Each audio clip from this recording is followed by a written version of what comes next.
चलिए पढ़ना स्टार्ट करें। आज बस ये कंप्लीट हो जाएगा शायद चैप्टर। कल 1927 हम एक कमीशन के बारे में पढ़ रहे थे, साइमन कमीशन, जिसमें कितने अंग्रेज आए थे? 7। इसको वाइट मैन कमीशन क्यों कहते हैं? हाँ, वाइट मैन कमीशन इसलिए कहते हैं क्योंकि इसमें 7 अंग्रेज थे। क्यों भेजा गया था ये मिशन? 1919 के मॉन्टेग्यू चेम्सफोर्ड, जिनके 3 नाम तुम्हें बताए थे। क्या क्या नाम थे इनके? हाँ, मॉन्टफोर्ड सुधार, मॉन्टेग्यू चेम्सफोर्ड सुधार, भारत सरकार अधिनियम या भारत शासन अधिनियम 1919। इससे ठीक 10 साल पहले 1909 में 2 आदमी और थे, मार्ले और मिंटो, जिसको कहते हैं भारत परिषद अधिनियम। हिंदू मुसलमानों की सीटें डिवाइड की गई थी यहाँ, और यहाँ आके हिंदू मुस्लिम सिख इनकी सीटें डिवाइड कर दी। 1927 के इस कमीशन को एक रिपोर्ट देनी थी, और हम पहले से जानते थे कि ये रिपोर्ट हमारे बारे में नेगेटिव लिखेंगे, क्योंकि हमारी बड़ाई या हमारी भलाई कौन कहेगा इसमें। इसलिए हमने इसका पूरी तरह से पहले से ही विरोध किया। और उस विरोध में कल हम एक लास्ट पॉइंट पढ़ रहे थे कि उस विरोध में भगत सिंह ने अपने गुरु, जिनको वो अपना गुरु मानते थे, लाला लाजपत राय, जिन्होंने कि एक बहुत बड़े कॉलेज में काम किया था, लेकिन पैसे की कमी से वो कॉलेज बंद करना पड़ा था। उसके खर्चे ही नहीं निपटे, क्योंकि फीस वगैरह नहीं आ पाई और नई बात बनी। तो धीरे धीरे करके कुछ साल बाद इतना बढ़िया कॉलेज, जहाँ से कि बेहतरीन दिमाग वाले लड़के तैयार कर रहे थे राजनीति के लिए या इंडिया में कुछ करने के लिए, ये फेलियर रहा। लाला लाजपत राय के मारे जाने या उनके शहीद कह लें होने के कहीं ना कहीं गम में क्रांतिकारियों को लगा कि इसका बदला लेना चाहिए, जिनमें सबसे प्रमुख रूप से भगत सिंह के मन में था कि अगर कांग्रेस अपने लीडर के लिए कुछ नहीं कर सकती तो कांग्रेस भारत के लिए कैसे क्या कर लेगी, उस टाइम की कांग्रेस। और इसीलिए कांग्रेस ने जब कुछ भी नहीं बोला, इतने बड़े लीडर को पीट पीट के, लाठियों से पीट के मार दिया, तो भगत सिंह ने एक हत्याकांड को अंजाम दिया जिसका नाम है सैंडर्स।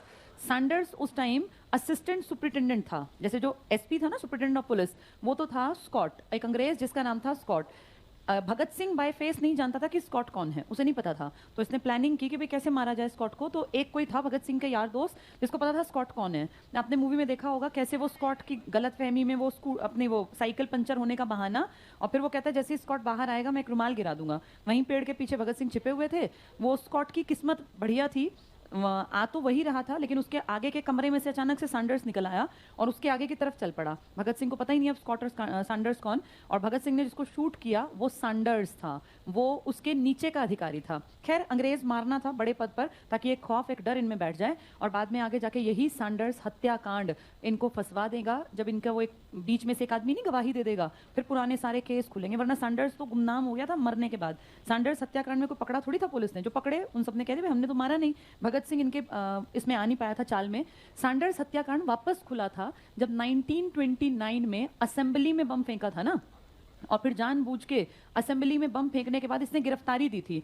अगर भगत सिंह ने गिरफ्तारी ना दी होती तो पुराना केस कहां से खुलता? फिर ये कई केसेस में पीछे, क्योंकि जब एक बार पकड़ा गया आदमी तो फिर पुराने सारे केस खुलेंगे, और उन केसेस के खुलने के चक्कर में फिर सैंडर्स हत्याकांड जो 1928 में अंजाम दिया गया था, ये जाके खुला अगले साल। और फिर इसमें पता चला कि इसी ने मारा है, क्योंकि इसके खिलाफ गवाह इनके ही बीच में से एक आदमी बन गया था।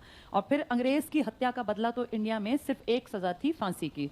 बाकी सबके बदले, असेंबली में बम फेंकने के बदले फांसी नहीं थी, फांसी सैंडर्स हत्याकांड के बदले थी, जिसमें कि पकड़े भी नहीं गए थे। अगर इसमें असेंबली में वहां पे ना पकड़े जाते, अपनी मर्जी से गिरफ्तारी ना देते, तो वो केस तो दब गया था। वो तो बाद में जाके रीओपन किया ना केस, और तब पुराने सारे किस्सों में इनका नाम आ गया।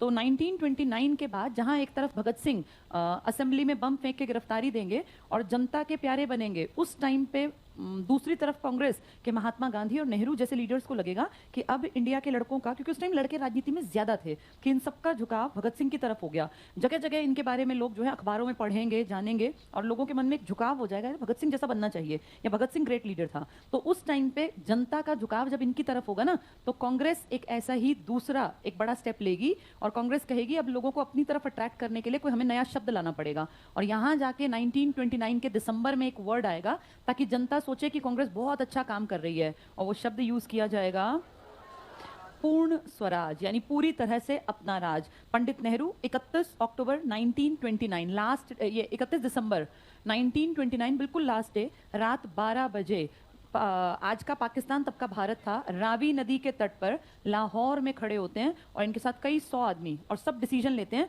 कि अब हमें भारत के लिए सिर्फ एक चीज का टारगेट बनाना है। अब हमें ना इनसे बोलना, ना इनके सामने गिड़गिड़ाना, हमें क्या चाहिए अपने देश के लिए? पूर्ण स्वराज। इससे एक साल पहले की और कहानी बता दूं।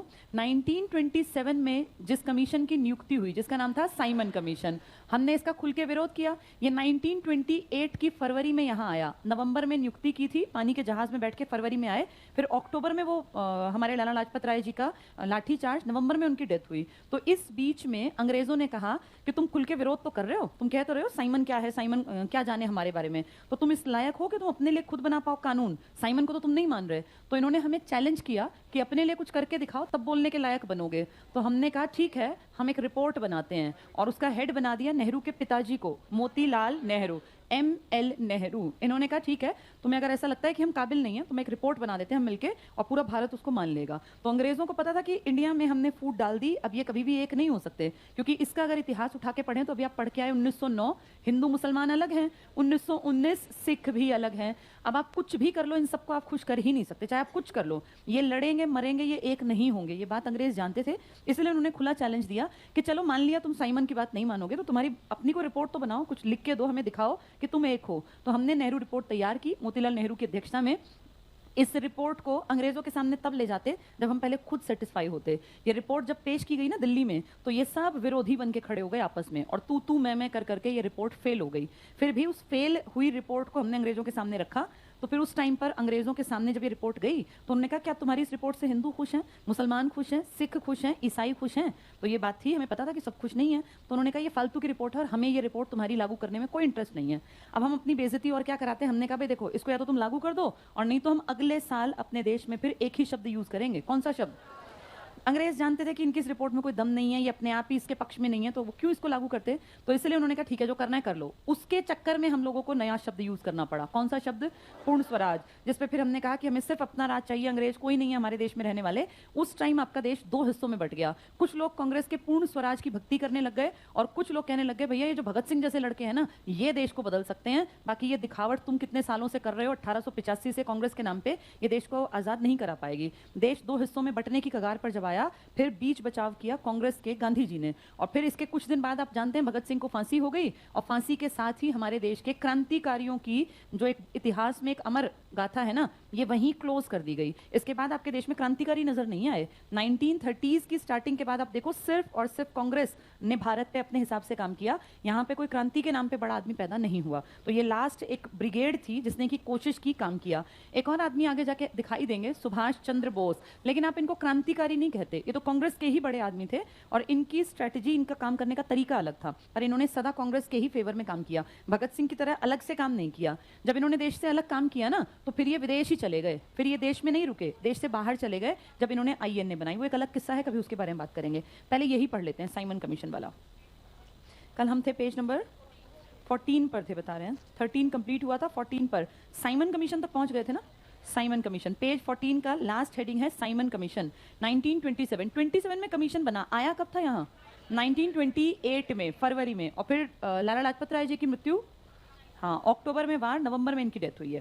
पहला टिक करना, भारत सरकार अधिनियम 1919 के संवैधानिक सुधारों की समीक्षा करने, इसका ये टारगेट था। पूछ लेंगे साइमन कमीशन क्यों आया, तो कारण बताओ हमें। 1919 के सुधार, किस नाम के सुधार थे ये?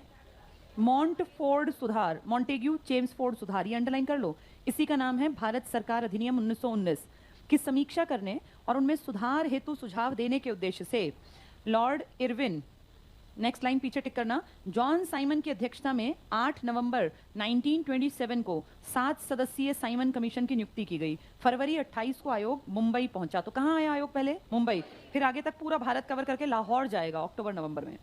नेक्स्ट पॉइंट अंडरलाइन करना, कमीशन के सभी सदस्यों के अंग्रेज होने के कारण भारतीयों ने इसका बहिष्कार किया। इस आयोग में एक भी भारतीय नहीं था, इसलिए इसे व्हाइट मैन कमीशन भी कहते हैं। अगले पेज पर आ जाओ, नेहरू रिपोर्ट।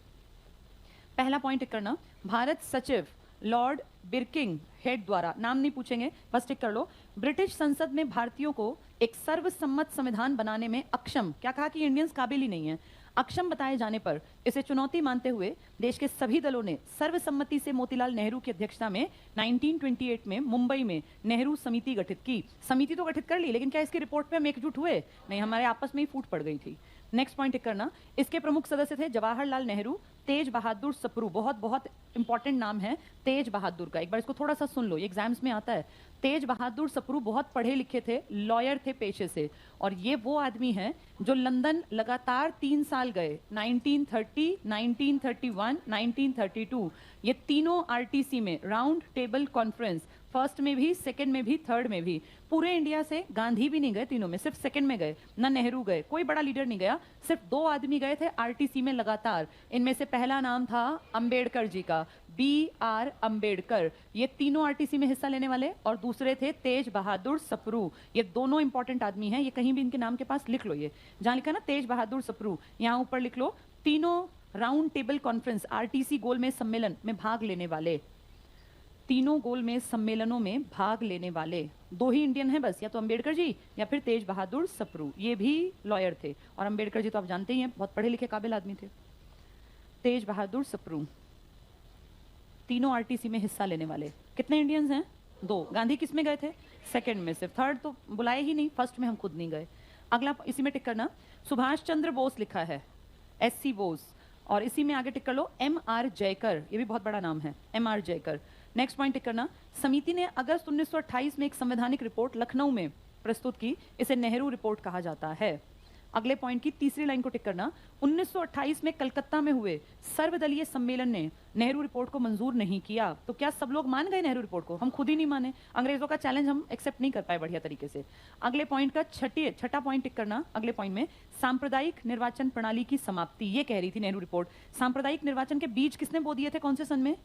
मार्ले मिंटो ने 1909 में, और मॉन्टेग्यू चेम्सफोर्ड ने 1919 में। और याद है वो क्या कह रहा था कि हम नाग के दांत बो रहे हैं जो भीषण आगे जाके, तो अभी कौन मान लेगा? अब हम खुद ही कहेंगे नहीं हमें तो आरक्षण चाहिए, अब हम अलग होंगे मन से, ये टिक कर लो। सांप्रदायिक निर्वाचन प्रणाली की समाप्ति, तो अब थोड़ी समाप्ति होने देंगे। नेक्स्ट पॉइंट टिक करना, नेहरू रिपोर्ट के विरोध में जिन्ना ने अपनी 14 सूत्रीय मांगे मार्च 1929 को पेश किया। पूछ लेंगे नेहरू रिपोर्ट के विपक्ष में मुस्लिम लीग ने क्या पेश किया, तो क्या कहोगे? मोहम्मद अली जिन्ना ने 14 सूत्रीय मांगे, इन्होंने अपनी 14 अलग बातें कि भाई हमारी खिचड़ी अलग पक रही है, ये दोनों ही गलत थे। नेक्स्ट टिक करना, ब्रिटेन में 1930 में पहली, 31 में दूसरी और 32 में तीसरी गोलमेज सम्मेलन राउंड टेबल कॉन्फ्रेंस का आयोजन संवैधानिक सुधारों पर विचार विमर्श के लिए किया गया। इन तीनों में जाने वाले 2 आदमी कौन कौन हैं? अंबेडकर और तेज बहादुर सप्रू। गांधी किस में गए हैं? सिर्फ सेकंड में। गांधी और सरोजिनी नायडू ये रिप्रेजेंट करने गए हैं कांग्रेस को, और वहां जाके जब ये कॉन्फ्रेंस बैठी ना, ऐसी गोल मेज थी अंग्रेजों के पास, यहाँ अलग अलग सीट पे अलग अलग आदमी बैठता था, तो यहाँ तुम सोचो अंग्रेज बैठे हैं ढेर, इसमें अलग अलग देश, यहाँ अंबेडकर बैठे हैं, यहाँ गांधी बैठे हैं, यहाँ तेज बहादुर, ऐसे सब बैठे हुए हैं। तो अंग्रेज कह रहे थे कि ठीक है तुम्हारे ऊपर डिस्कशन करते हैं, तुम्हारे देश का करना क्या है, तुम कितने काबिल हो। यहाँ जाके अंग्रेजों से डिस्कशन तो दूर की बात है, ये आपस में ही तू मैं करने लग गए सारे मिलके, ना वो उसकी सुने ना वो उसकी सुने। वहां जाके जैसे अपने घर में तुम्हारे लड़ाई झगड़े हो तो घर में ही निपटा लो ना, विदेशियों को क्यों दिखा रहे हो कि हम तू मैं करते हैं और हम मन से अलग हैं। और इसका फायदा उठा के अब ये देखेंगे कि हमने हिंदू मुसलमान अलग किए, बहुत बढ़िया किया, हिंदू मुसलमान सिख किए और बढ़िया किया। और अब क्यों ना, क्योंकि यहाँ पे अंबेडकर जी खुश नहीं हो रहे थे और वो लगातार अपने हक की डिमांड उठा रहे थे कि इंडियंस अभी हमें बराबरी पर नहीं रखते, तो इंडियंस अंग्रेजों के सामने कहां स्टैंड करते हैं, पहले हमें बराबर तो मानो। और इस बात का फायदा अंग्रेजों ने उठाया, उन्होंने कहा अंबेडकर का यूज करके हम लोग एससीज को भी अलग कर सकते हैं। हिंदू मुसलमान पहले अलग हैं, हिंदू मुसलमान सिख अलग हैं, अब हिंदू मुस्लिम सिख और इनमें भी अलग किसको कर देंगे? Schedule caste. और अंग्रेजों ने अपना ये पैंतरा इतना बढ़िया चला कि हमें पता ही नहीं चला। जब ये बात देश में आई कि एससीज के लिए आरक्षण अलग हो रहा है, तो इसको ऐसा सुंदर पेश किया इन्होंने और कहा हम तो सांप्रदायिक पंचाट लेकर आए हैं, कम्युनल अवार्ड। नाम सुन के लग रहा है कोई अवार्ड बटेंगे यहाँ, कम्युनल अवार्ड। इस अवार्ड के नाम पे इन लोगों ने हमारे शेड्यूल कास्ट जो कि हिंदू ही थे, कोई अलग नहीं थे, इनको भी अलग करने का टारगेट बना लिया और कहा तुम्हें आरक्षण हम देंगे क्योंकि ये इंडियंस तो तुम्हें कुछ समझते नहीं है। अब हर किसी को लगता है, जिसको आरक्षण मिलता है ना उसको लगता है हाँ मैं आरक्षण के काबिल था, मुझे मिलना चाहिए। तो यहाँ जाके एससीज किसका फेवर करने लग गए? अंग्रेजों का, कि अंग्रेज हमें समझते हैं, इन हिंदुओं ने तो कहने के लिए हमेशा से हमें अपने साथ बताया लेकिन असली में हमें बहुत परेशान किया। और यहाँ जाके जब अंबेडकर जी राजी थे एससीज के आरक्षण के लिए तो ये चिंता का विषय था क्योंकि देश और बढ़ता। तब उस टाइम पर यरवदा जेल में बंद थे महात्मा गांधी और गांधी को जैसे ही पता चला कि एससीज को भी आरक्षण दे रहे हैं तो गांधी ने आमरण अनशन कर दिया जेल के अंदर। 20 सितंबर 1932 गांधी ने कहा मेरा मरना निश्चित है अगर आरक्षण मिला तो किसी ने कहा तुम में मरने की बड़ी सूझी, तुम्हें 1909 में मरने की नहीं सूझी जब हिंदू मुसलमान बटे, ना 19 में सूझी जब सिख बटे। तो गांधी जी ने कहा उस टाइम तक मेरा राजनीति में कोई कद नहीं था। पहली बात तो मैं भारत आया ही 1915 में था, उससे पहले हिंदू मुसलमान अलग हो चुके थे 1909 में। मेरी तो एंट्री कौन से सन में हुई है? 15 से 19 तक मेरी कोई स्थिति नहीं थी, मैं कितना ही बोलता मेरी सुनता कौन। आपको अपनी बात अगर सुनानी है ना तो पहले आपको स्टेटस बनाना पड़ता है, एक स्टेज पे एक प्लेटफॉर्म आपको चाहिए, ऐसे तुम कुछ भी कहने लगो कौन सुनेगा। तो गांधी ने कहा 19 तक भी मेरी पोजीशन स्ट्रांग नहीं थी कि मैं कह देता और लोग मान लेते, अगर मान लो मैं मर भी जाता तो कौन मेरी सुनता। लेकिन आज मेरी स्थिति है स्ट्रांग, आज इंडियंस मेरी बात सुनेंगे और इसीलिए आमरण अनशन का आज औचित्य बनता है। 20 सितंबर को गांधी ने पानी और खाना दोनों बंद कर दिए। गांधी जी की तबीयत बिगड़ने लगी क्योंकि उम्र बड़ी हो रही थी ना, गांधी 1869 के हैं, तो आप लगा लो वहां से 31 साल तो वो और 31 ये, यानी 60 प्लस के हो गए। तो अब गांधी जी की तबीयत बिगड़ने लगी, पानी के बिना तो आदमी 3-4 दिन में मर जाएगा। गांधी जी ने पानी भी छोड़ दिया और खाना भी। 24 सितंबर को तबीयत ज्यादा खराब हो गई। अब तबीयत खराब हुई तो चिंता हुई कुछ लोगों को। उन चिंता करने वालों में सबसे बड़ा नाम था मदन मोहन मालवीय, ट्रिपल एम बोल देते हैं इसको, महामना कह देते हैं, मदन मोहन मालवीय। हिंदू महासभा के बड़े आदमी थे जो हिंदुत्व और हिंदू वाली बातें करते थे।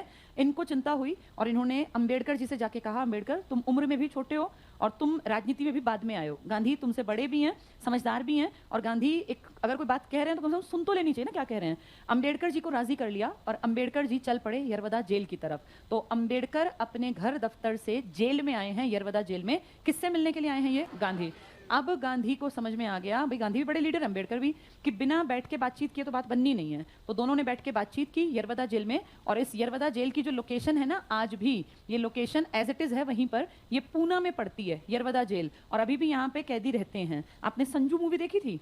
संजू मूवी में जहां से उसकी फाइनल उसने अपनी जो ये थी ना रिहाई, वो जहां पे दिखाया तो देखना गोल सा एक गेट दिखाया, कभी फिर देखोगे यरवदा जेल लिखा हुआ है, ये वही यरवदा है, पूना में है आज भी ये जेल। तो यरवदा जेल पूना में है, पूना में बैठ के दोनों बड़े लीडर एक समझौता करेंगे जिसे नाम दिया जाता है पूना पैक्ट या पूना समझौता। किस किस के बीच हो रहा है ये?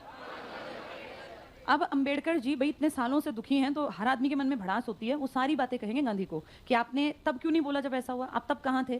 तो गांधी ने फाइनली कहा भाई ठीक है मैं मानता हूं तुम लोगों के साथ गलत हुआ, नहीं करना चाहिए था, लेकिन अंग्रेजों से अगर तुम ये ले भी लोगे ना आरक्षण तो इसका कुछ नहीं बनना। 1909 वाले कहाँ गए आरक्षण लेके? यही है ना, देश आजाद नहीं हुआ। 19 वाले कहाँ गए? तुम भी ले लो आरक्षण, रहना हमें यहीं पड़ेगा इसी परतंत्रता में। मैं गारंटी देता हूं तुम्हें आरक्षण मिलेगा, लेकिन आजादी तक इनके सामने भीख मत मांगो, हम आरक्षण अपने देश का अपने आप ना डिसाइड करेंगे। ये कौन होते हैं बताने वाले कि इनको आरक्षण मिले? तो अंबेडकर ने कहा पहले आप गारंटी दो कि आजादी के बाद हमारी कम्युनिटी को आरक्षण मिलेगा केंद्रीय व्यवस्थापिका में। तब गांधी ने कहा था कि तुम्हारी 100% सीट रखी जाएंगी, गारंटीड, मेरी गारंटी। और इसीलिए आज तक लोकसभा में एससी और एसटी की सीट हैं। एससी की 84 सीट दे रखी हैं और एसटी की 47। तो यही तो केंद्रीय व्यवस्थापिका में सीटों की गारंटी दी थी गांधी ने। किसको दी थी गारंटी?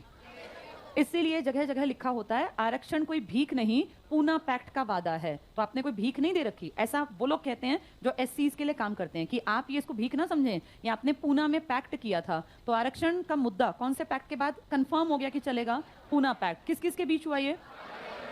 गांधी और अंबेडकर। लेकिन जब साइन करने की बात आई ना तो गांधी ने साइन नहीं किए, साइन किए थे मदन मोहन मालवीय ने। हिंदू महासभा के सबसे बड़े मेंबर थे ये, और सबसे बड़े एससी में मेंबर जो थे दलितों के वो अंबेडकर। इन दोनों के साइन है फाइल के ऊपर, लेकिन जबान किसकी मानी गई? और गांधी ने जो कह दिया उस जबान की कीमत थी, क्योंकि राष्ट्रपिता हैं भाई, अच्छे बच्चे के संस्कार होते हैं पिता की कही बात को आगे कैरी ऑन करे। तो हमने मान लिया तो देश के पिता हैं, राष्ट्रपिता हैं, फादर ऑफ नेशन है, इन्होंने अगर जबान दे दी तो वो काम हमें करना पड़ेगा। और आज तक उसका साक्ष्य आपके सामने है, लोकसभा में सीटें आज भी रिजर्व्ड हैं। किस समझौते में की गई थी ये? और जैसे जैसे नंबर ऑफ सीट्स बढ़ेंगी रिजर्वेशन का प्रतिशतता बढ़ेगी। ऐसा नहीं है 84 रहेंगी, अगर आप 800 लेके जाएंगे ना अपनी सीटों को तो इनका भी प्रतिशतता आपको बढ़ाना पड़ेगा। क्या ये बात समझ में आ गई? ये था पूना पैक्ट। अब पूना पैक्ट क्यों किया गया? ताकि ये अंबेडकर जी उनके बहकावे में ना आए। और कौन सा पंचाट ना कर पाए ये लोग? सांप्रदायिक पंचाट। चलो पेज नंबर 15 पर देखो, नेहरू रिपोर्ट के बाद अगला है मैकडोनाल्ड का सांप्रदायिक या सामुदायिक पंचाट कम्युनल अवार्ड। ये अवार्ड के नाम पे हमारा बंटवारा करना चाहते थे एससीज का। पहला पॉइंट टिक करो। द्वितीय गोलमेज सम्मेलन कहाँ होती थी? गोलमेज सम्मेलन लंदन में। दूसरी में कौन कौन गया था? बहुत लोग गए थे, गांधी, सरोजनी, अंबेडकर तो गए ही होंगे, और तेज बहादुर सप्रू, बाकी ढेरों लोग। ये अंडरलाइन कर लो। द्वितीय गोलमेज सम्मेलन 1931 की है ये, 30, 31, 32 में 3 हुई थी ये लगातार। की असफलता के बाद ब्रिटिश प्रधानमंत्री रैमजे मैकडोनाल्ड चौथी लाइन में टिक करना, 11 समुदायों के लिए पृथक निर्वाचन की व्यवस्था। देख रहे हो देश कैसे बांट रहे हैं, अब कितने समुदायों को और अलग कर रहे हैं, 11। इन्होंने पहले किसको अलग किया, हिंदू मुसलमान, फिर हिंदू मुसलमान सिख, अब उनमें और 11 छोटी छोटी जात पात को भी अलग करना चाहते हैं। अगला पॉइंट टिक करना, मुसलमानों के अलावा BR अंबेडकर की मांग पर पिछड़ी और दलित जातियों को हिंदुओं से अलग कर उन्हें पृथक निर्वाचन की सुविधा प्रदान की गई। नेक्स्ट लाइन टिक करना, भारतीयों को सामाजिक और राजनीतिक आधार पर बांटने का प्रयास। तो यही तो था इनका काम कि भाई फूट डालो राज करो, अब 11 जातियों में और फूट डाल दो, आगे बढ़ाओ काम को। नेक्स्ट टिक करना, महात्मा गांधी ने मैकडोनाल्ड के सांप्रदायिक पंचाट का विरोध किया, इस कारण इन्हें महाराष्ट्र की यरवदा जेल में डाल दिया। ये पूना के पास पड़ती है यरवदा। वहीं उन्होंने अनशन शुरू किया क्योंकि इस पंचाट में मुसलमानों की तरह दलितों को भी पृथक निर्वाचन का अधिकार था। इसके बाद अगले पेज पर आ जाओ, बीच वाले पॉइंट सिर्फ रीड करना, पेपर में नहीं आएंगे। पूना समझौता, पूना पैक्ट इंग्लिश में, अंडरलाइन करना पहला पॉइंट, दलितों के लिए पृथक निर्वाचन के निर्णय को समाप्त करने के संबंध में मदन मोहन मालवीय, यहाँ लिख लो महामना, इनका उपनाम है, जैसे गांधी जी का है ना राष्ट्रपिता, ऐसे इनका उपनाम है महामना। MMM भी यही है, दोनों चीजें लिख लेना, महामना मदन मोहन मालवीय, MMM। चलो आगे अंडरलाइन करना, मदन मोहन मालवीय और अन्य नेताओं के प्रयासों से गांधी जी और BR अंबेडकर के बीच 25 सितंबर 1932 को पूना समझौता हुआ, जिसमें BR अंबेडकर ने दलित वर्ग हेतु आरक्षित स्थानों के साथ संयुक्त निर्वाचन स्वीकार किया। लेकिन क्या गारंटी ली कि आप आज़ादी के बाद हमें जो भी बनेगी उस टाइम व्यवस्थापिका उसमें आरक्षण देंगे? क्या ये आरक्षण आज तक चल रहा है? कितनी सीटों पर? 84 और 47, यहाँ लिख लो ये बात। लोकसभा में 84 SC और ST की 47 सीटें आज भी आरक्षित हैं। व्यवस्थापिका लोकसभा राज्यसभा ही तो होती हैं। लोकसभा में SC की कितनी 84 और ST की 47 आज भी आरक्षित हैं। ये गांधी की जबान थी, अब ये चलती रहेंगी। चलो अगली हेडिंग पे आ जाओ, भारत सरकार अधिनियम 1915। 32 तक की कहानी समझ में 35 सॉरी। अब थोड़ी देर बोर्ड पे देखो, बहुत बहुत इंपॉर्टेंट टॉपिक है ये। गवर्नमेंट ऑफ इंडिया एक्ट 1935, इसी को क्या कह रहे हैं ये? भारत सरकार अधिनियम 1935। इसको ध्यान से सुन और समझ लेना, क्योंकि इसी पर देश आज तक चल रहा है। जब ये अधिनियम आया ना, तब तक सोचो हमारा बंटवारा हो गया, हम अलग अलग काम कर रहे हैं, और उन्होंने देख लिया क्रांतिकारी भी हमने सारे खत्म कर दिए, क्योंकि भगत सिंह, राजगुरु, सुखदेव फांसी, बाकी काला पानी। अब किसी में हिम्मत नहीं थी देश को आजाद कराने के लिए, क्रांति करने की।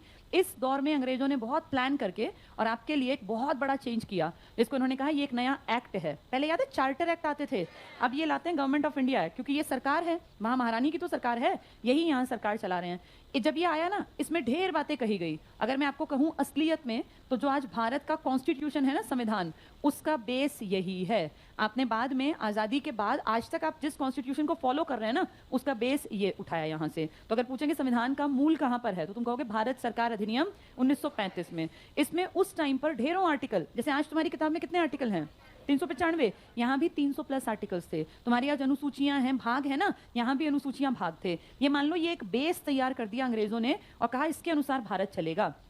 तब तक ना वो जानते थे ना हम कि सेकेंड वर्ल्ड वॉर आएगा और सबकी कमर तोड़ जाएगा और अंग्रेज इंडिया में टिक नहीं पाएंगे। किसी को कानो कान खबर नहीं थी ये, तो उन्होंने तो यहाँ राज करने का एक लंबा चौड़ा अधिनियम पेश कर दिया और कहा इसके अनुसार भारत में अब से काम होगा। और इसमें जितनी बातें लिखी थी उन सब में से लगभग 90% बातें हम आज तक चला रहे हैं। लेकिन जब ये आया ना, तो अम्बेडकर, ये अपना नेहरू ने और जिन्ना ने, दोनों ने कहा ये क्या बकवास है। अजीब बात है, दोनों का संविधान आज इसी पे चल रहा है, लेकिन दोनों ने इसको कंपेयर किया।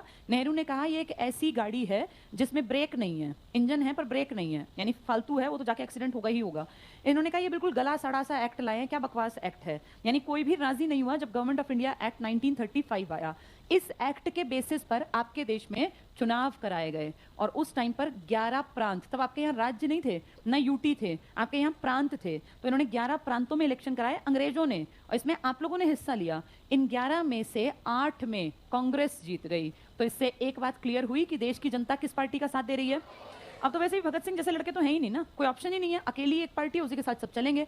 11 में से 8 प्रांतों में कांग्रेस जीती, जिनमें इन 8 में से 6 में तो कांग्रेस पूरी तरह जीती, बाकी 2 में गठबंधन की सरकार थी। हम कहते हैं 8 में कांग्रेस जीती तो 2 में गठबंधन था, 3 रह गए बस। एक तो सिंध में हम नहीं जीत पाई कांग्रेस, एक पंजाब पाकिस्तान वाला भी था, और एक बंगाल आज का बांग्लादेश। यहाँ भी मुस्लिम ज्यादा, यहाँ भी मुस्लिम ज्यादा, यहाँ मुस्लिम ज्यादा, यानी 3 मुस्लिम बाहुल्य इलाकों में कांग्रेस नहीं जीती। तो ऑब्वियस सी बात है वहाँ मुस्लिम लीग या और कोई पार्टी जीती होगी लोकल लेवल पे। बाकी पूरे देश में कौन सी पार्टी जीत कर आई? कांग्रेस। अब यहाँ पर इस गवर्नमेंट ऑफ इंडिया एक्ट के कहने पर इलेक्शन हुए, और इस इलेक्शन के बाद यहाँ सरकार बनी। ये सरकार हमारे इंडियंस की सरकार थी, तो हम बड़े खुश हुए कि भाई चलो हम भी इस काबिल बन गए, अंग्रेजों ने हमारी सरकार बनवा दी। और इस खुशफहमी में हम 1937 से 1939 तक जीते रहे कि हम भी अंग्रेजों की बराबरी पर है, हमारी भी सरकार बनती है। लेकिन 2 साल के बाद हमारी ये नींद टूटी, क्योंकि जब सेकेंड वर्ल्ड वॉर स्टार्ट हुआ 1 सितंबर 1939, जर्मनी ने अटैक कर दिया अचानक से पोलैंड के ऊपर, और इस अटैक के बाद तुरंत से वर्ल्ड में खबर फैल गई कि युद्ध छिड़ गया और ये सेकेंड वर्ल्ड वॉर है। ये खबर हम तक भी पहुंची। हम सोचते विचारते युद्ध करना है नहीं करना, उससे पहले हमें पता चला कि अंग्रेजों ने कह दिया इंडिया भी सेकेंड वर्ल्ड वॉर का पार्ट है। अब हमारी जो सरकार थी ना, सो कॉल्ड सरकार, इसने कहा कि भाई हमसे तो पूछा ही नहीं, किसने कहा इंडिया लड़ेगा? तो अंग्रेजों ने कहा तुमसे पूछने की जरूरत क्या है, तुम हो क्या और तुम्हें किसने पावर दी है? तो उन्होंने कहा जी हम तो जीते हुए आदमी नहीं थे कि क्या आपने इलेक्शन कराए थे, 11 में से 8 में हम आए थे। तो बोले चुपचाप बैठे रहो, और जैसे तुम जीते थे और जैसे तुम बने थे ना वो हमें पता है, तो तुमसे पूछने की हमें जरूरत नहीं है। फिर हमें धक्का लगा कि तो बेवकूफ बना दिया 2 साल, और हमें पता ही नहीं चला। हमने कहा हमें ऐसी सरकार नहीं चाहिए, अंग्रेजों को क्या फर्क पड़ना है, तुम सरकार बनाओ चाहे ना बनाओ, चलनी उनकी है। हमने अपनी बेइज्जती मानते हुए कहा हम तो इस्तीफा देंगे, तो दे दो इस्तीफा, उनको क्या फर्क पड़ना है। हमने इस्तीफा दे दिया, और अपने देश की फूट का अंदाजा लगाओ कि हमारे इस्तीफा देने से सबसे ज्यादा खुशी इंडियंस को ही हुई। हमारी कांग्रेस ने इस्तीफा दिया और इंडियंस खुश हुए, इसमें सबसे ज्यादा इंडियंस थे मुस्लिम लीग वाले। उन्होंने कहा भैया हमें इनसे मुक्ति मिली और हम तो बड़े खुश हैं, हमें चाहिए मुक्ति दिवस। इन्होंने कहा हम इनके गुलाम बन के रह लेंगे अंग्रेजों के, लेकिन इनके अंडर हमें राजपाट नहीं चाहिए। तो सोचो देश अंदर से कितना खोखला है, और अंग्रेज कितना हंसे होंगे कि कितने बेवकूफ हैं। 2 साल से कूद रहे थे हमारी सरकार, हमारी ये इनकी सरकार है। इनके इस्तीफा देने से इन्हीं के लोग खुश हो रहे हैं कि हम खुश हैं, हम अंग्रेजों की चाकरी कर लेंगे, अंग्रेजों के अधीन रह लेंगे, लेकिन हमें अपनों में से राजा नहीं चाहिए। और इस तरह तुम्हारे देश में मुक्ति दिवस मनाया तुम्हारे ही देश के लोगों ने, मुस्लिम लीग के लोगों ने। और 22 दिसंबर को इस्तीफा देने के बाद जब खुश हुए ना, तो इन्होंने कहा भैया अब आगे से फिर कांग्रेस ना आ जाए, पहले ही अपनी डिमांड उठा दो। 1939 का एंड था, 1940 में मार्च में इन्होंने लाहौर में बैठक की, और बैठक करके पूरे देश के मुस्लिम लीग के मेंबर बुलाए, कई हजार आदमी हो गए। वहां कहा अब हमें अपना अलग राष्ट्र डिमांड करना पड़ेगा, क्योंकि अगर इंडिया में हम रहे ना तो इनके इलेक्शन में तो फिर कांग्रेस ही जीतेगी, और अगर कांग्रेस जीती तो हमें कौन पूछेगा। इसलिए अब उन्होंने टाइम देख के कह दिया हमें अलग राष्ट्र चाहिए, और इसका नाम हम रखेंगे पाकिस्तान। ये नाम रखा था शुरू में पाकिस्तान, बाद में इसको पाकिस्तान बनाया गया। और एक लंबी कहानी कई सालों से चल रही थी, लोगों को पता ही नहीं चला। 1920 में भी ये बात उठी थी, 1930 में भी, और 1940 में भी। 1930 को एग्जैक्टली कहूँ तो 33। 1920 में एक आदमी था इकबाल, शायर थे ये, मोहम्मद इकबाल। कभी इन्होंने लिखा था सारे जहां से अच्छा हिंदुस्तान हमारा, बहुत अच्छा गाना, अभी भी स्कूलों में, बहुत स्कूलों में गाते हैं। लेकिन यही आदमी 1920 में कहता है कि ये तो 2 राष्ट्र हैं, कम से कम यहाँ 2 देश बसे हुए हैं, एक देश नहीं है ये। तो जो आदमी कभी कह रहा था सारे जहां से अच्छा, के पूरे वर्ल्ड से अच्छा हिंदुस्तान हमारा, आज वही कह रहा है कि यहाँ द्विराष्ट्र सिद्धांत है, 2 राष्ट्र तो कम से कम बनेंगे इसमें से, ये एक नहीं है। 1933 में एक आदमी है चौधरी रहमत अली, काफी बड़ी उम्र का आदमी है, लंदन में रह के पढ़ रहा है, ये अंडर ग्रेजुएट है। इसने वहां पढ़ाई करके दुनिया के इतिहास पढ़े, इस्लाम को पढ़ा, और बोला भाई भारत के साथ लंबा नहीं टिक पाएगा और हमें अलग देश बनाना पड़ेगा। इसने नाम दिया था कि हमारे देश का नाम हम क्या रखेंगे, पाकिस्तान। फिर वहां से चेंज होके वो पाकिस्तान बना। तो सोचो 20 में एक आदमी ने विचार दिया, 30-33 में एक लड़के ने उसका नाम सोच लिया, और 40 में जाके इसकी स्पष्ट डिमांड कर दी गई, स्पष्ट मांग उठी कि भाई हमें चाहिए अलग राष्ट्र। तो द्विराष्ट्र मतलब 2 राष्ट्र का सिद्धांत इकबाल का है। नाम सोचा था चौधरी रहमत अली ने, अंडर ग्रेजुएट एक स्टूडेंट लड़का था लंदन में, और इसकी स्पष्ट मांग उठाई है मोहम्मद अली जिन्ना ने। इन्होंने स्पष्ट मांग उठा दी। यानी पाकिस्तान के लिए 3 नाम याद रखने हैं, एक इकबाल का, एक रहमत अली का, और एक जिन्ना का। समझ में आ गया ये? इस तरह से इलेक्शन के बाद फिर हमें पता चला कि गड़बड़ चली सारी। चलो पेज नंबर 16 पर है भारत सरकार अधिनियम 1935। ये बहुत ध्यान से अंडरलाइन करते चलना सारा। पहला पॉइंट टिक करो, ब्रिटिश सरकार द्वारा पारित अधिनियमों में सबसे महत्वपूर्ण और व्यापक 1935 का अधिनियम था। तो सबसे इंपॉर्टेंट कौन सा गवर्नमेंट ऑफ इंडिया एक्ट था? 35 का। गवर्नमेंट ऑफ इंडिया एक्ट 3 बार आ गए, 1909 में भी था काउंसिल का, और 19 में भी था, अब 35 में। कौन सा सबसे ज्यादा कामयाब हुआ? 35 का।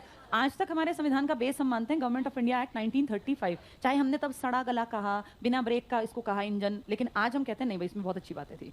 इसमें टिक कर लो, 321 अनुच्छेद थे और 10 अनुसूचियां, और जो तुम्हारा कॉन्स्टिट्यूशन उसमें 395 अनुच्छेद और 12 अनुसूचियां, पहले तो 8 ही थी। आगे पढ़ना, 35 के अधिनियम ने भारत को एक, अंडरलाइन करो, संघीय राज्य बनाने की योजना बनाई, फेडरल स्टेट।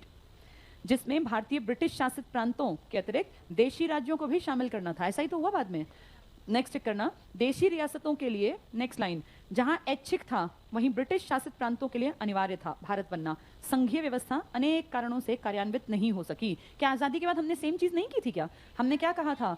हमने इंडिया जब बनाया तो हमारे पास दो चीज़ें आई थी, एक तो ब्रिटिश शासित राज्य जो अब अनाथ थे क्योंकि वो भाग गए थे, ब्रिटिश शासित प्रांत कह लें, और दूसरे क्या थे जो हमारे लोकल लीडर्स थे जिसको हम कहते थे ये हमारी देसी रियासतें हैं। ऐसा ही तो हुआ था जब आप आज़ाद हुए तो ब्रिटिश शासित प्रांत और देशी रियासतें, कितनी थी रियासतें? 565, जिनमें से 13 चली गई थी पाकिस्तान, जो आपके यहाँ बची थी 552। इनको अंग्रेज ये नहीं कह गए थे मन करे इंडिया में रहना, मन करे पाकिस्तान चले जाना। इनमें से 549 ने कहा था हम भारत में रहेंगे, सिर्फ 3 ने गड़बड़ की थी, हैदराबाद, जम्मू कश्मीर और जूनागढ़। ये मैंने आपको बहुत स्टार्टिंग में कई बार कहानियां सुनाई, वही बातें ये। इसमें टिक कर लो, ब्रिटिश शासित प्रांतों के लिए अनिवार्य था, कार्यान्वित नहीं हो सकी। सेकंड पॉइंट छोड़ दो, इससे अगला देखो, एक सर्कल टाइप बना हुआ है। 35 के अधिनियम के द्वारा प्रांतों की जगह केंद्र में द्वैध शासन की व्यवस्था की गई, फेडरल सिस्टम, द्वैध शासन। ठीक है, अगला पॉइंट टिक करना, संघीय विषयों को आरक्षित और हस्तांतरित विषयों में बांट दिया गया। आरक्षित विषय टिक कर लो, सुरक्षा, विदेशी मामले, सेना, धार्मिक मामले। हस्तांतरित में छोटी मोटी चीजें थी। अगली हेडिंग, इस पे आ जाओ पॉइंट पे। 1935 के अधिनियम में विषयों को 3 श्रेणियों में बांटा गया, संघ सूची बनी, प्रांतीय सूची बनी और संवर्ती सूची बनी। क्या आज भी ऐसी ही लिस्ट है? बस प्रांतीय का नाम तुमने क्या कर दिया, राज्य सूची। लगभग सेम है हमारे पास आज भी। नेक्स्ट टिक करना, वायसराय भारत में ब्रिटिश सम्राट के प्रतिनिधि के रूप में शासन करता था, वो इसमें भी रहेगा। अगले पेज पर आ जाओ। अगले पेज पर देखो, सर्कल जहां है ना, पहला पॉइंट टिक करना, कांग्रेस और लीग दोनों ने ही चुनाव में भाग लिया। कुछ प्रांतों में कांग्रेस की, कहीं लीग की और कहीं पर संयुक्त मंत्रिमंडल बने। कितने इलाकों में इलेक्शन हुए? 11, जिनमें से कांग्रेस फर्स्ट आई 6 में, 2 में आई गठबंधन की कांग्रेस प्लस अदर, और 3 में कांग्रेस हारी। किस किस में? सिंध, पंजाब, बंगाल। कारण समझ में आ गया? पंजाब हमारा पंजाब नहीं था, पाकिस्तान का, सिंध भी पाकिस्तान का और बंगाल बांग्लादेश का। मुस्लिम ज्यादा थे। यहाँ टिक कर लो, ये जहां लिखा है ना कहीं कांग्रेस की, कुछ प्रांतों में कांग्रेस की, इसके ऊपर लिखो 7 को छोड़ दो, लिखो 6+2, 6 में स्पष्ट और 2 में गठबंधन, 6+2। कहीं लीग की, कहीं संयुक्त मंत्रिमंडल, तो संयुक्त में ही वो 2 आ गए। ठीक है, नेक्स्ट पॉइंट टिक करना, 1935 का अधिनियम कि कांग्रेस और लीग दोनों ने आलोचना की, और आज दोनों देशों का संविधान किस पर बेस्ड है? इसी पर। 35 के दिन तब तो बेइज्जती कर रहे थे, अब फिर अपना लिया। नेक्स्ट टिक करना, पंडित नेहरू ने इस अधिनियम की तुलना ऐसी गाड़ी से की जिसमें ब्रेक था लेकिन इंजन नहीं। अच्छा, मैंने बोल दिया शायद ब्रेक नहीं था, इंजन नहीं था, ब्रेक था। अगला पॉइंट टिक करना, जिन्ना ने इसे पूर्ण रूप से सड़ा हुआ, मौलिक रूप से खराब और पूर्णतया अस्वीकरणीय बताया। तो दोनों बड़े लीडर्स इसकी बुराई कर रहे हैं। नेक्स्ट भी टिक करो, एटली के अनुसार, कौन एटली? क्लीमेंट एटली, अभी प्राइम मिनिस्टर नहीं है ये जो एटली है ना आदमी, क्लीमेंट एटली, इसको थोड़ा सा सुन लो, ये बहुत अच्छा आदमी था। और जब तुम्हारे यहाँ कमीशन आया था ना, वो व्हाइट कमीशन, कौन सा कमीशन था वो? साइमन। इसमें कितने अंग्रेज आए थे? 7।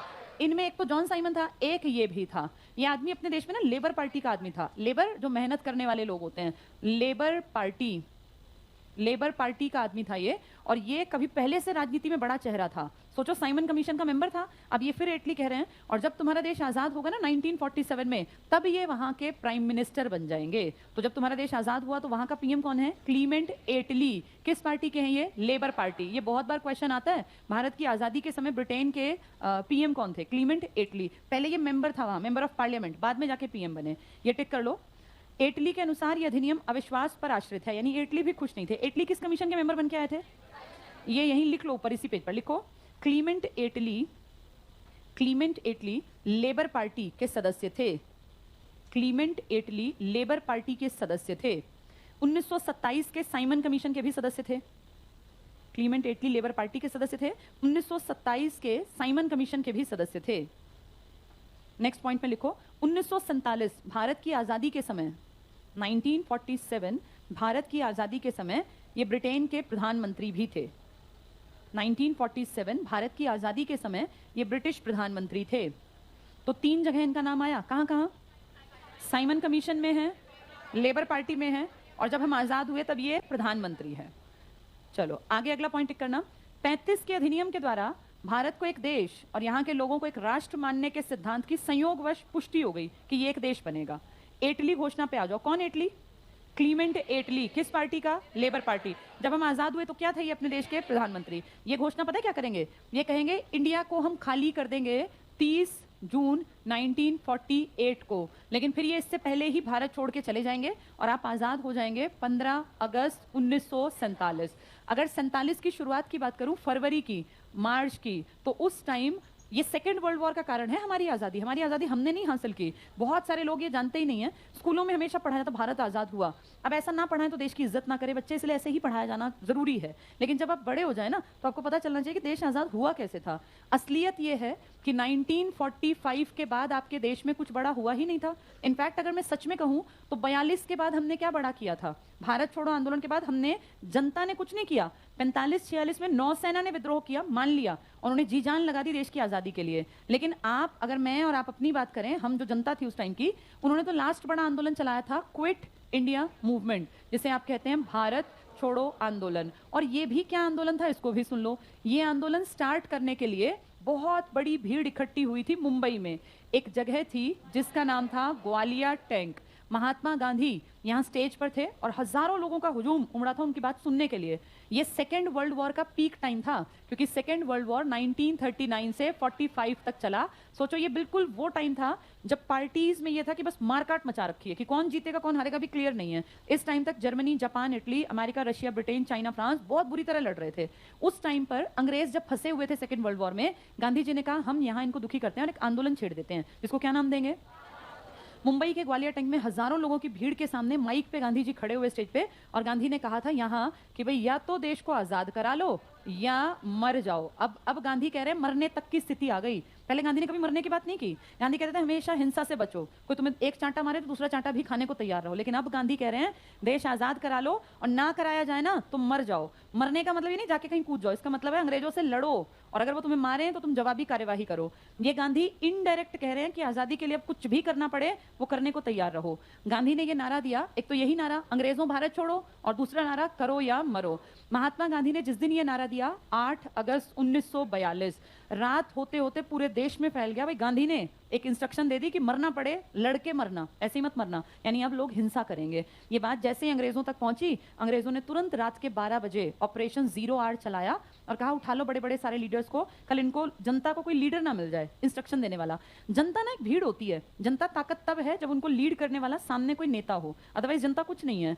जब सुबह उठे 9 अगस्त को तो ढूंढ मची कि गांधी कहाँ है, गांधी कहाँ है, तो पता चला गांधी तो गायब है, गांधी है ही नहीं, अब कोई लीडर ही नहीं है। गांधी को अंग्रेजों ने पकड़ा और कहा ये देश में गड़बड़ फैलाने वाले हैं, तो इनको पकड़ के जेल में नहीं ले जा सकते क्योंकि कोई क्राइम नहीं किया। भाई क्राइम के बाद जेल होती है ना, क्राइम तो किया नहीं, तो कहा इनको नजरबंद कर दो। और सोचो यहाँ मुंबई से उठा के इनको पूना, इससे थोड़ा पास पड़ता है, पूना में एक बहुत बड़ा महल है, बहुत बड़ा महल अभी भी है, व्हाइट संगमरमर जैसे चमकता है पत्थर, इतना सुंदर महल है ये, जिसका नाम है आगा खां पैलेस। ये पेपर में आता है बहुत बार, आगा खान पैलेस। पैलेस होता है महल।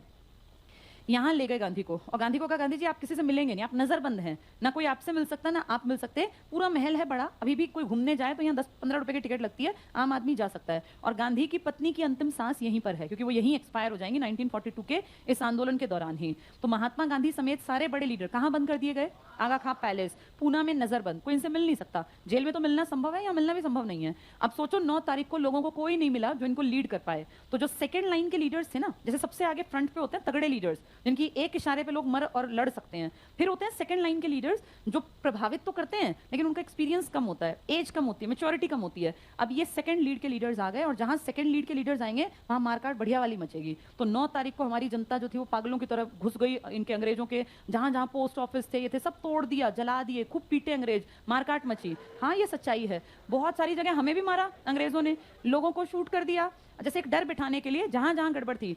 ये इतना भयानक हो गया कि इसमें ये नहीं पता कहां कितने आदमी मारे गए, पर लीडर की कमी होने के चलते लंबा नहीं टिक पाया, क्योंकि कितने दिन बिना इंस्ट्रक्शंस के काम करेंगे। इसको चलाने में सबसे बड़ा योगदान एक औरत ने दिया। इतनी अजीब बात है, एक औरत ने, जिनका नाम था, क्या नाम था उनका? उषा मेहता। हिस्ट्री में इनका नाम है उषा मेहता का। कांग्रेस का रेडियो, सारी खबर अंदर से बाहर तक लाने का काम उषा मेहता ने किया। और सोचो उस समय 1942 में जब इतना डर था कि आदमी भी उस टाइम पे अंग्रेजों से डरते थे, इस औरत ने मेक्सिको, अब ये जो बोल रहे हैं ना इनको कुछ नहीं आना ना, ये सब लिखा किताब में। किताब में ये कहानियां नहीं लिखी होती, किताब लिखते हैं सिर्फ मेन पॉइंट्स। जो समझ लेता है ना उसको किताब आसान लगती है, सिर्फ पॉइंट पढ़ने से आज तक कभी किसी की नौकरी नहीं लगी। जो समझ लेगा उसको किताब लगती है कि बहुत आसान, सारे पॉइंट्स याद हो गए, वरना समझ में नहीं आएगा।